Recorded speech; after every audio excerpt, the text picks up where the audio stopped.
أعوذ بالله السميع العليم من الشيطان الرجيم. بسم الله الرحمن الرحيم. الحمد لله رب العالمين، والصلاة والسلام على أشرف الأنبياء المرسلين نبينا وإمامنا محمد وعلى آله وأصحابه أجمعين. اللهم صل على محمد وعلى آل محمد كما صليت على إبراهيم وعلى آل إبراهيم في العالمين إنك حميد مجيد. اللهم بارك على محمد وعلى آل محمد كما باركت على إبراهيم وعلى آل إبراهيم في العالمين إنك حميد مجيد.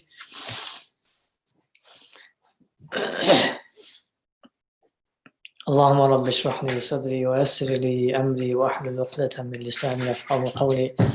اللهم ربنا زدنا علما نافعا وعملا صالحا. ربنا تقبل منا إنك أنت السميع العليم وتب علينا يا مولانا إنك أنت التواب الرحيم. اللهم أعنا على ذكرك وشكرك وحسن عبادتك. اللهم أعنا على ذكرك وشكرك وحسن عبادتك. اللهم أعنا على ذكرك وشكرك وحسن عبادتك.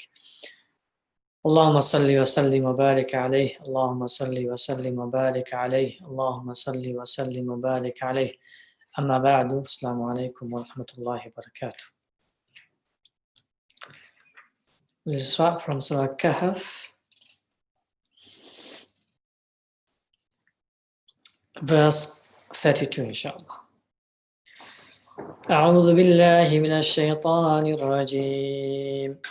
واضرب لهم مثل الرجلين جعلنا لأحدهما جنتين من أعناب وحففناهما بنخل وجعلنا بينهما زرعا كلتا الجنتين آتت أكلها ولم تظلم منه شيئا وفجرنا خلالهما نهرا وكان له ثمر فقال لصاحبه وهو يحاوره أنا أكثر منك مالا وأعز نفرا ودخل جنته وهو ظالم لنفسه قال ما أظن أن تبيد هذه أبدا وما أظن الساعة قائمة ولئن رددت إلى ربي لأجدن خيرا منها منقلبا قال له صاحبه وهو يحاوره أكفرت بالذي خلقك من تراب ثم من نطفة ثم سواك رجلا لكن هو الله ربي ولا أشرك بربي أحدا ولولا إذ دخلت جنتك قلت ما شاء الله لا قوة إلا بالله إن ترني أنا أقل منك مالا وولدا فعسى ربي أن يؤتيني خيرا من جنتك ويرسل عليها حسبانا من السماء فتصبح صعيدا زلقا أو يصبح ماؤها غورا فلن تستطيع له طلبا وأحيط بثمره فأصبح يقلب كفيه على ما أنفق فيها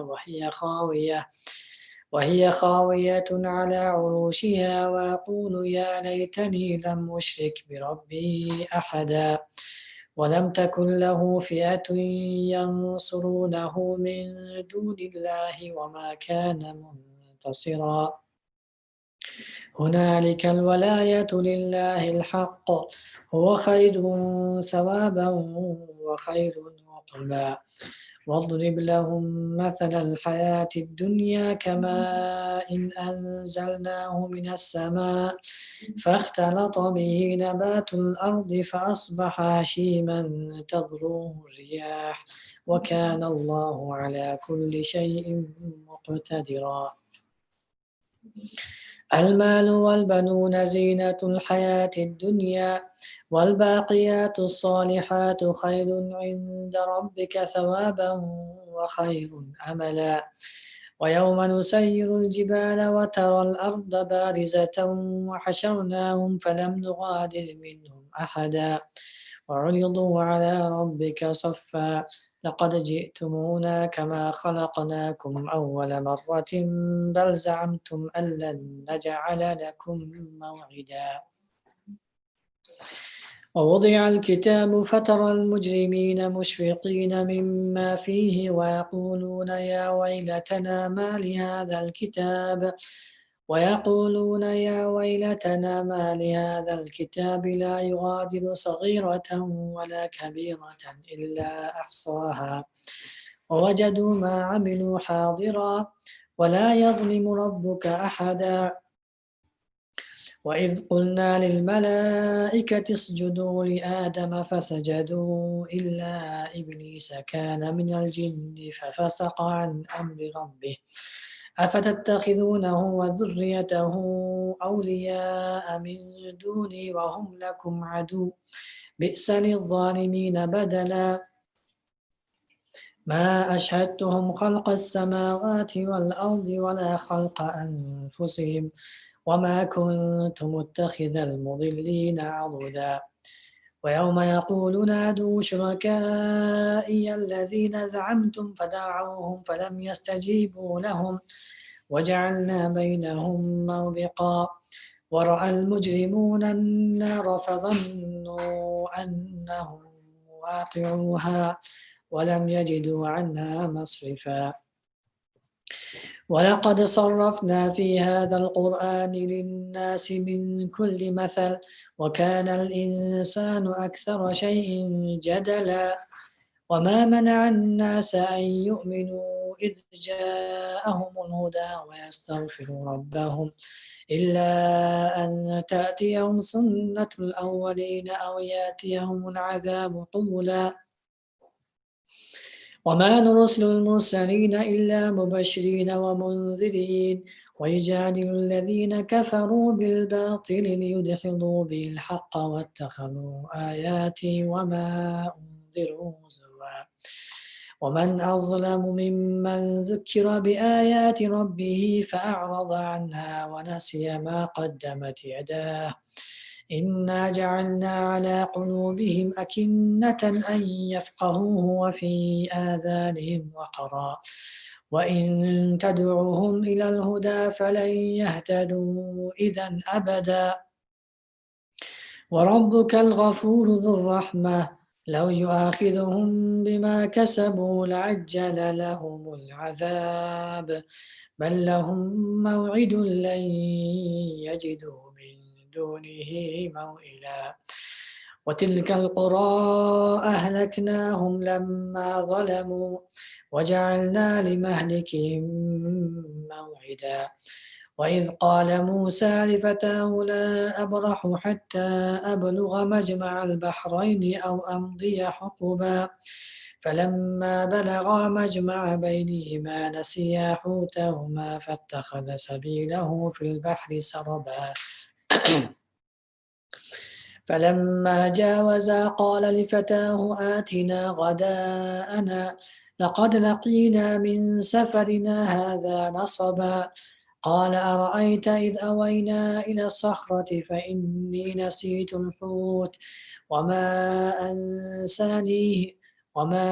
أنسانيه إلا الشيطان أن أذكره واتخذ سبيله في البحر عجبا قال ذلك ما كنا نبغي فارتدا على آثارهما قصصا فوجدا عبدا من عبادنا آتيناه رحمة من عندنا وعلمناه من لدنا علما قال له موسى هل أتبعك على أن تعلمني مما علمت رشدا قال إنك لن تستطيع معي صبرا وكيف تصبر على ما لم تحط به خبرا قال ستجدني إن شاء الله صابرا ولا أعصي لك أمرا قال فإن اتبعتني فلا تسألني عن شيء حتى أحدث لك منه ذكرا فانطلقا حتى إذا ركبا في السفينة خرقها قال أخرقتها لتغرق أهلها لقد جئت شيئا إمرا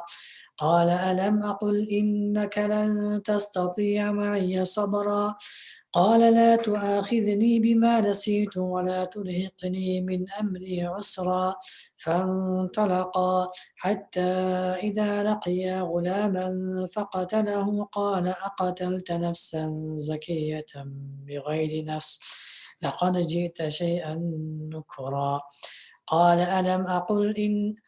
ألم أقل لك إنك لن تستطيع معي صبرا قال إن سألتك عن شيء بعدها فلا تصاحبني قد بلغت من لدني عذرا فانطلقا حتى إذا أتيا أهل قرية استطعما أهلها فأبوا أن يضيفوهما فوجدا فيها جدارا يريد أن ينقض فأقامه قال لو شئت لاتخذت عليه أجرا قال هذا فراق بيني وبينك سأنبئك بتأويل ما لم تستطع عليه صبرا أما السفينة فكانت لمساكين يعملون في البحر فأردت أن أعيبها وكان وراءهم ملك يأخذ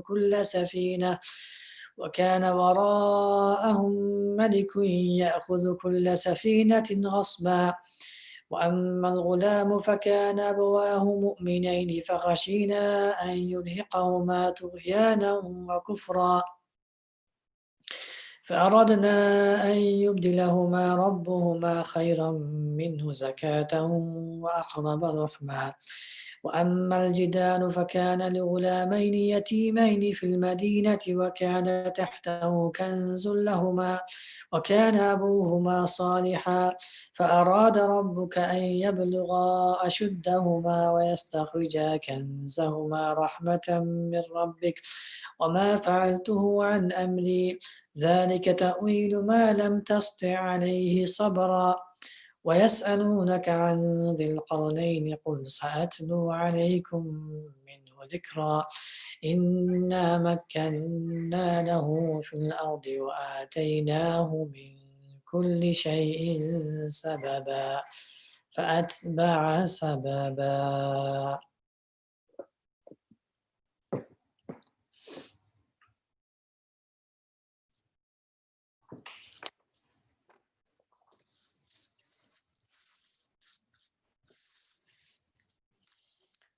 Okay, so today's mindset is from Surah Al-Kahf, verse 60 to 82. And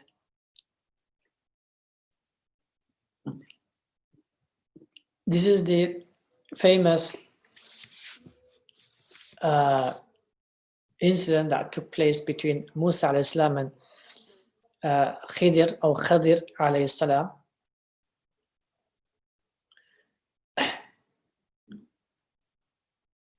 It's also mentioned in the hadith of Prophet sallallahu alaihi wasallam. Prophet mentioned it.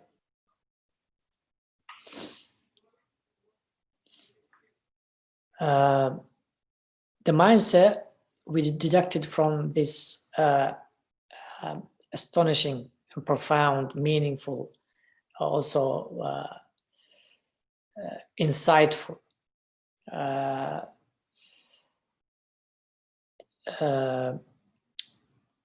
journey between Musa and Khadir alayhi salam that took place.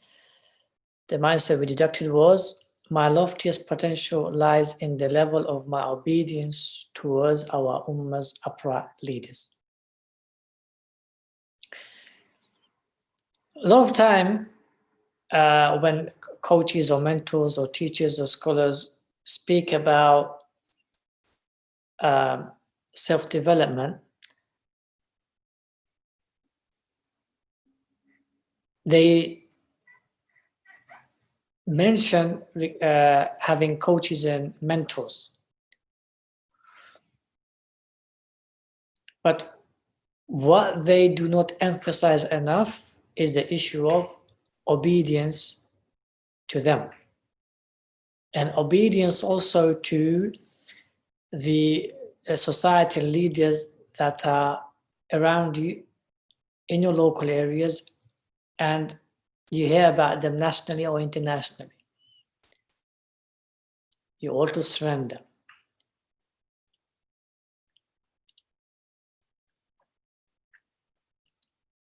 We all look for quick ways to achieve success, to attain what we yearn for or what we really want. There is no shortcut in success. There is no shortcut. If there was any shortcut, right, there's only two. There's only two. And number one is having mentors and having obedience towards them. That is number one shortcut for your success. Why? Because you do not only gain experience of the particular skill you're looking for. You become, you achieve a sort of mastery in the experience of the processes of your mentor and the coach of the whole entire life. Be it his education, I knowledge that he read or she read, be it his experience of societal life, or be it his experience of that particular skill that you are looking and searching for from him or her. So ensure you his life summary of lessons and teaching and benefits and empowerment he or she bestows upon you. And the more mentors and coaches you have, the more summary of their empowering, what made them empowered, that you take from them, that you internalize, and then eventually becomes your second nature. And thereby you take a shortcut in achieving whatever goals and objectives you are trying to achieve within your life. And this is affirmed by non-Muslim experts. When they speak about success, they always say you have to have someone mentoring and coaching you. You see in all the professional sports or games or institutions and corporations, you find they have mentors and coaches mentoring the individual or the group, right, to achieve better and higher and loftier. The second, Islamically, the second is barakah. Barakah.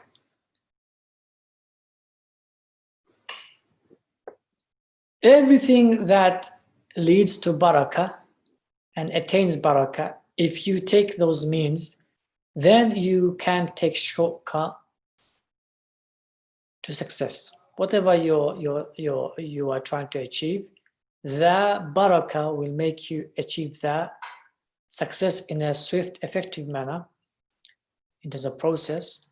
And also in terms of the results and the fruits, it will last long, more than anyone else who achieved the same thing or something similar, but they did not have barakah therein.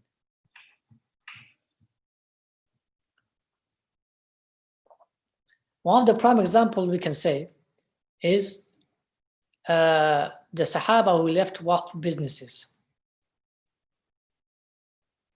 In the entire world, one cannot say like an individual's wealth is still exists under his name and he or she is reaping the fruits of that wealth or of that asset. In the entire world, there isn't an individual who can claim that, except the Muslims who left behind endowment businesses. It's in their names, and they are still getting, as long as it's still within the, it's under the family or under the it has not been stolen from them, right? Then they are still under their names and they are still getting the rewards of that land or of that business. So that shows the barakah in a tangible manner, that the entire creation, their assets and the wealth has been passed on, and an individual, the ownership has moved from a person to a person, except those who left behind endowments under the names, by which now they are still reaping the fruits of their ventures. So firstly, shortcut to success is mentors and coaches, and second is barakah. The more you take the means from the intentions, lofty intentions, sincere, honest, pure intentions, to the processes, making sure the processes are halal, legitimate, appropriate, and then achieving the results and the fruits in the most humble, grateful manner, right? Then the barakah will be there. The barakah will be there. So these are the two ways how any human being can achieve success in the most quickest and the swiftest way possible.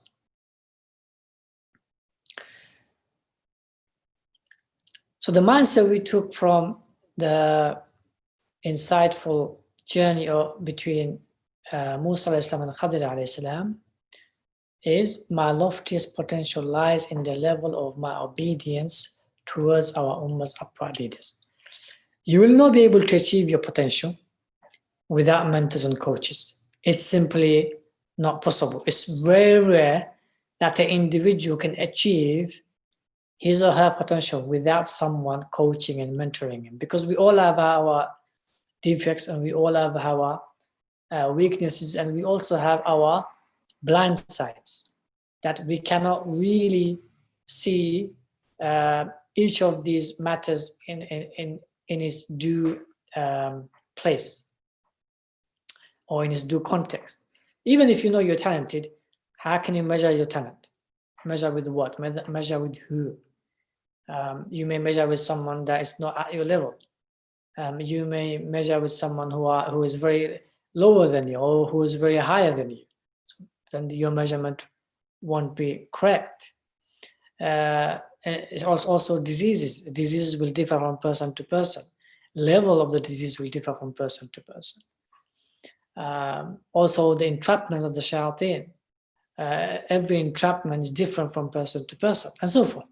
So you cannot really mentor yourself and coach yourself, because you will not be able to see outside your realm of who you are and what you are, without you really seeing the blind side of yours, or without even having the process to actually measure yourself justly or fairly and equally. So you need a mentor, you need a coach. If you don't have, and it's verified through research that anyone who does not have a coach and mentor, their potential, even if they achieve it, if they attain it, it takes longer time, 7 to 10 years longer time than the one who has a potential.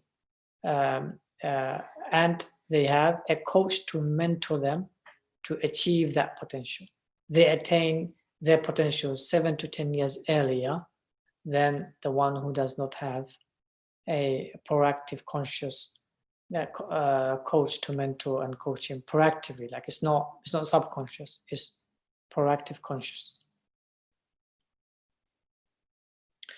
Let me just go through the rihla, the journey of Musa and Khadir alayhi salam today, and next week, inshallah, I'll speak more on the mindset, inshallah.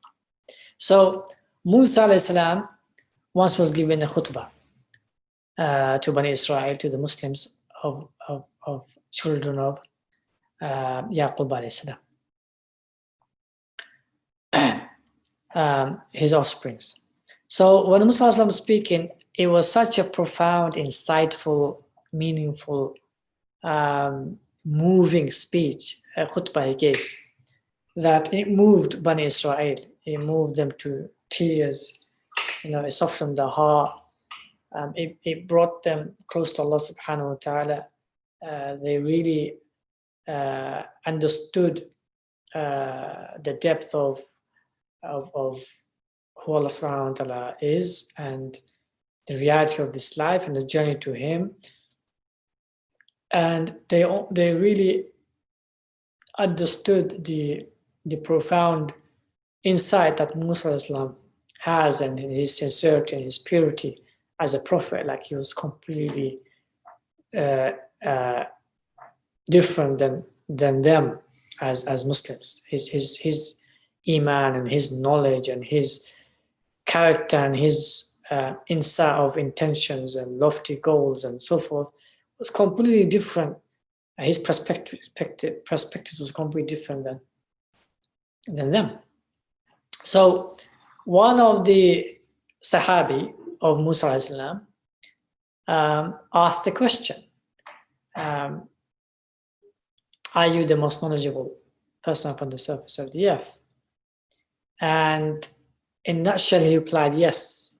Musa alayhi salam, he is the most knowledgeable person upon the surface of the earth. And he has a right to think that, because he knows that Allah subhanahu wa ta'ala chose him to be the prophet and revealed to him upon him the book.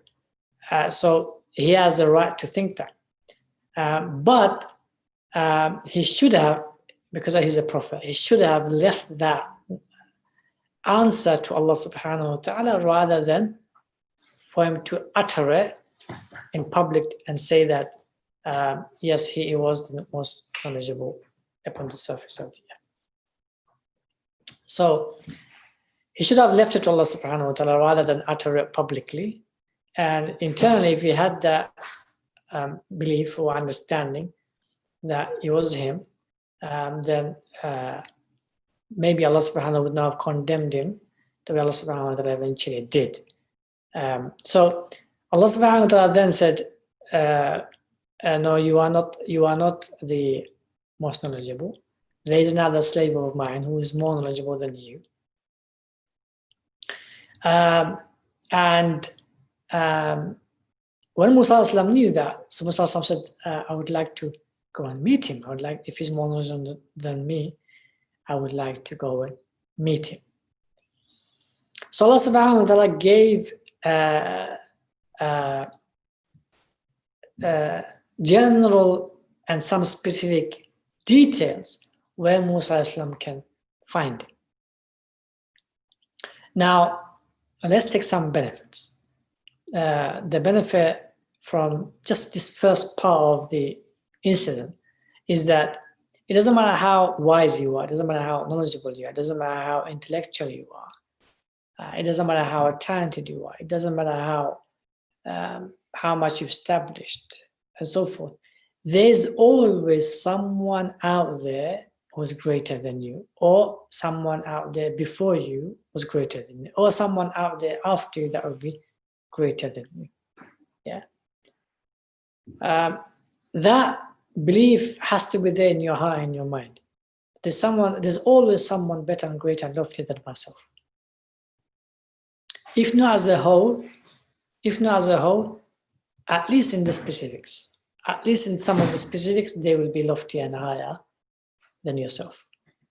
So it's vital for us to believe in that. It doesn't matter how intellectual or how sharp or how talented or how articulate or how elegant or how eloquent or how beautiful we are, we should have that. And that will always make you, firstly, humble in front of Allah subhanahu wa ta'ala, and secondly, appreciate people who are higher than you, loftier than you, and you will not be feeling the fire of envy and jealousy in your lives. So that is the first empowering benefit that we can take, that there's always someone higher and loftier than myself. And if you spend enough time with people, you see that. It doesn't matter how beautiful you are, there's someone more beautiful than you. It doesn't matter how elegant you are, there's someone more eloquent than you. It doesn't matter how sharp you are, there's someone always more sharper than you. In this life, in your local areas, let alone internationally. So if that is true in your local areas, what about internationally? What about in the past, and what about in the future? So this is the reality. That's the one benefit. Number two benefit is, if you really want to seek knowledge and seek tarbiyah and seek development and self-development and self-control and discipline and so forth, you have to make that internal and external journey to your mentors and to your coaches. You can't expect them to come to you, right, to teach you and develop and discipline you. Internally and externally, you have to take all the efforts. That's part of your tazkiyah. That's part of your tarbiyah, cleansing and purifying and self-development, is you journeying to them. Journey doesn't mean, you have to journey across the globe. If you have to, you have to. But journeying could simply mean you be before the class, you be there. Before the Shaykh, you wait for the Shaykh. You set up the classes. You give the necessary things that he or she likes in order for him or her to feel comfortable to teach and to discipline you and so forth. Internal and external. Internally, you have that sam'ina wa ta'na towards them. We hear and we obey. Even if you disagree, you don't disagree in the beginning, because you never know how his approach of teaching is. He may teach you from the subtle point of view. He might teach you from indirect point of view. So these are some of the empowering benefits that we can take, that Allah subhanahu wa ta'ala commanded Musa to go and meet Khadir alayhi salam, gave him general information and also gave him some specific information to identify Khadir alayhi salam.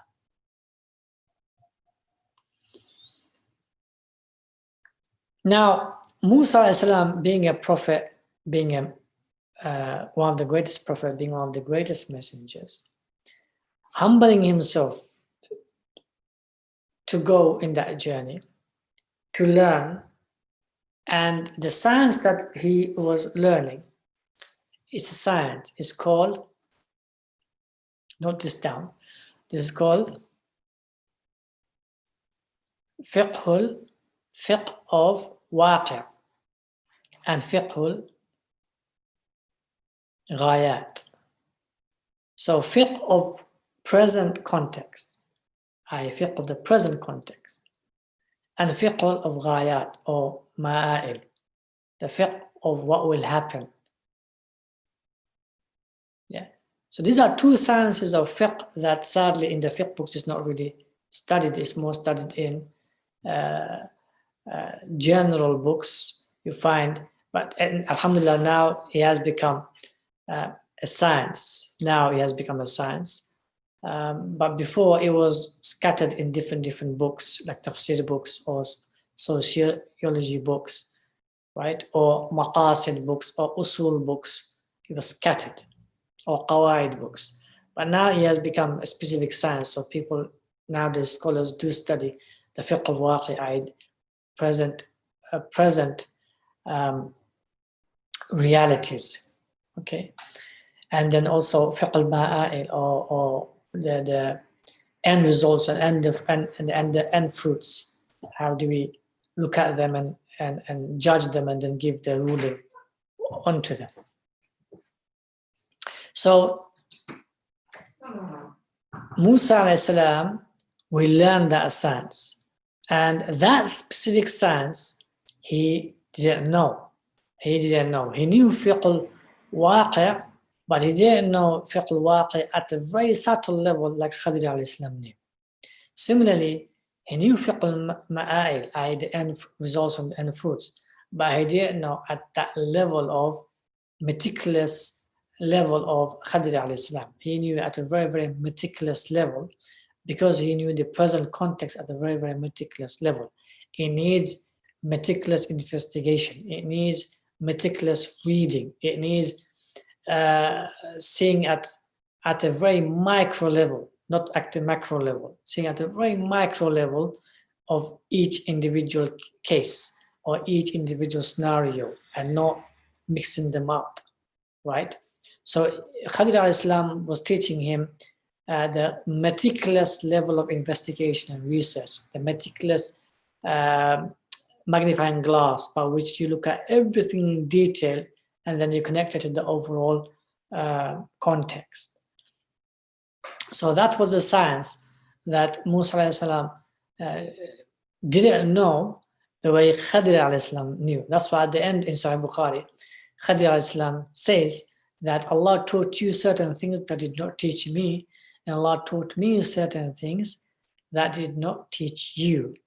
And he said, and the combination of your knowledge and my knowledge is like, compared to Allah subhanahu wa ta'ala's knowledge, it's like the bird, a small bird, right, taking a sip of water by the bird's mouth. How much water will come out from the ocean? It's just a parable, not necessarily that Allah, if we take the knowledge from Allah subhanahu wa ta'ala, knowledge deducts at the level of that drop. But it's just a parable to understand the encompassing knowledge of Allah subhanahu wa ta'ala and how much He gives to us.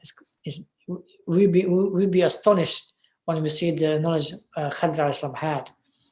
But it's nothing basically compared to Allah subhanahu wa ta'ala's eternal encompassing knowledge of every single thing.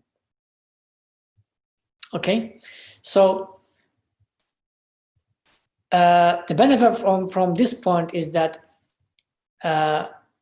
when it comes to decision making, you have to go to the scholars who know waqi', who know the present context, be it the present context of the individual, or be it the present context of that family, or be it the present context of that situation, or be it the present context of that local community, or be it the present context of that nation or the ummah, right? You have to go to people, not general scholars, but specific scholars, right? Who know the specific situation, the meticulous detail of the situation. We go to them, we ask them for answers, we ask them for the rulings. And even the scholars who are overall maybe higher than them and loftier than them, they have to seek them out, those scholars or those expertise who knows the details of matters, the meticulous details where there's nothing is left anymore. You ask them for their expertise, knowledge, and then they give you the expertise, knowledge, and based on that, you make the ruling, or you make the judgment, or you make the conclusion. That's the benefit you can take from there. You ask the expertise of every field before you make the conclusion, before you make the judgment, before you make the ruling. Okay. Second is you also look at the consequences of what's going to happen. You don't just look at the present context. You look at the consequences, then to dictate, right, the actual ruling of the present, or the actual ruling you can give to the fruit and the result of the consequences. So you don't only affirm the facts, you also have to affirm, okay, affirm the facts, right or wrong, or this is the facts. Okay, but what's going to happen in 10 years' time, in 15 years' time, in 20 years' time? Okay, then based on that, you can also dictate the ruling of today. Is it allowed, is it not allowed? Is it halal or is it haram? Or is it flexible? So based on what's going to happen, so for example, Khadir al-Islam broke down the ship. He broke down the ship. What he did was, on the present factual context, was wrong. But he knew what's going to happen later on. And because of that, he did this. So it was a strategy, tactical strategy he made by which he was repelling the immediate harm with another harm to repel the greater harm that's going to happen afterwards. So the immediate harm which no one saw, which no one knew, was that the ship will be taken away if it's not ruined. So he ruined the ship. He ruined the ship so that the ship will not be taken away. So when the ship was not taken away, their boys were able to fix that ship. So it cost them. That's a harm. It cost them a little bit, but the greater harm is they would have lost the ship completely by the king that was passing by with his army. So he knew what's going to happen. So because he could calculate physically in the material world, he could calculate physically what's going to happen, he was able to give a present day context, right, fatwa upon himself, a ruling on himself by which he could harm the ship immediately, whilst in the long run, he is doing a benefit to these boys who is to take people across the river and earn some income, earn some money. That was the business. So knowing the outcome of things with calculations, physical calculations, strategic calculations, tactical calculations, you can then not only affirm facts of the present context, you can begin to affirm facts that will come along in the immediate context. They don't exist now, but they will exist in the immediate context. And then you can even initiate, right, the judgment of goodness or uprightness or establishment of khair, and you begin to repel the harms or oppression that's going to come immediately afterwards. So you don't only live by facts, you actually create facts of goodness, uprightness, righteousness, and you actually begin to repel the harms of oppression, dictatorship, even trials and tribulations, you begin to mitigate them. And that is amazing knowledge, amazing science of expertise that if you internalize it and you establish it externally, then you can not only repel the harms, you can also begin to protect the society and protect yourself, protect your family, and establish the opposite of the harms, which is prosperity and joy and happiness and success and potentials being achieved and so forth and so on. So it's such a science, and we Muslims are lacking in that science big time because we are failing even to affirm the factual grounds or ground facts of the harms that we ourselves are inflicting, and obviously the enemies are inflicting on ourselves. So at the moment we're going through chaos of harms, left, right, and center, from above, from the beneath, from everywhere. And we have to go to those scholars or those leaders who are expertise, not only affirming the ground facts, but they're experts in calculating the immediate harms or the immediate benefits that will come if we do this and if we do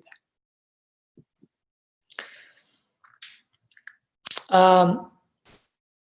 It's a science that we have to study. It's a science we have to develop. It's a science that we have to also experience by living with people who are by birth, they are talented in that, and then they were cultivated by their mentors and coaches to be talented and skilled at these two sciences. Number one, fiqh al-waqi', i.e. affirming the ground facts of the present moment, situation, case, individual, family, society, or that day.